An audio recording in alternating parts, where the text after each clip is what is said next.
Hi, my name is Ariana, and I'm going to be discussing the consequences of ineffective conflict management. So, in 2013, the U.S. Institute of Finance and Management found that workplace conflict in hospitals was noted to be increasing in severity. I think this is a very important statistic to know, especially for nurses, because we make up a huge percentage of the healthcare team, and there's tons of potential for conflict on a day-to-day basis for us. And so while many people may not associate conflict with positive outcomes, I do want to point out the opportunities for positive effects of conflict if it's properly managed. This means opportunities for learning, opportunities for improvement, and opportunities for improved patient care. Like I said, if conflict is properly managed. Of course, we are here to discuss ineffective conflict management, and so let's get into that. Of course, conflict can arise in many different ways, but one of the main definitions of ineffective conflict management is conflict avoidance. And so if there is an issue that doesn't get resolved, obviously it can disrupt communication, it can fester, it can create a bigger issue. And this can happen on a smaller scale, in between peers, or this can happen on a larger scale, within the entire hospital organization.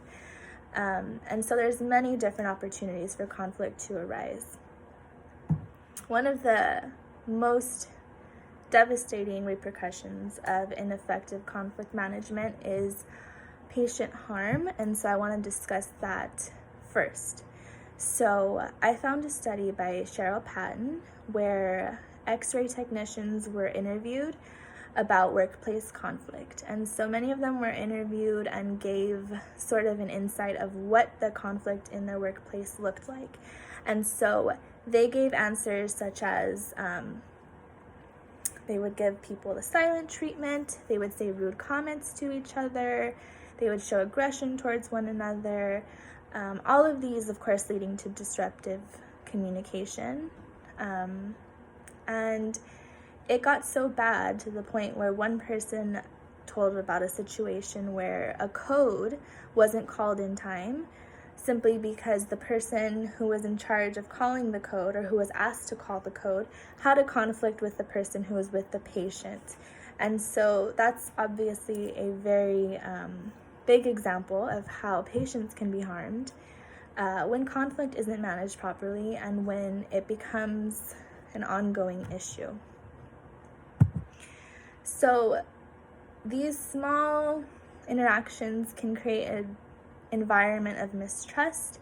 It can create an environment where people feel they aren't being treated fairly, whether that's a nurse who feels that her manager isn't treating her fairly, or the charge nurse isn't treating them fairly. And this kind of leads to heightened tensions within the unit.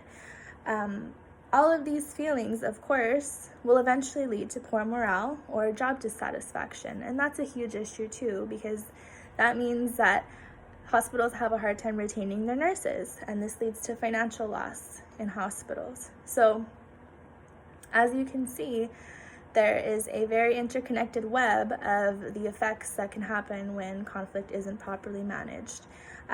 In my opinion, the worst being patient harm, and in the best case scenario, maybe there's some conflict that is able to get resolved and people are able to move on.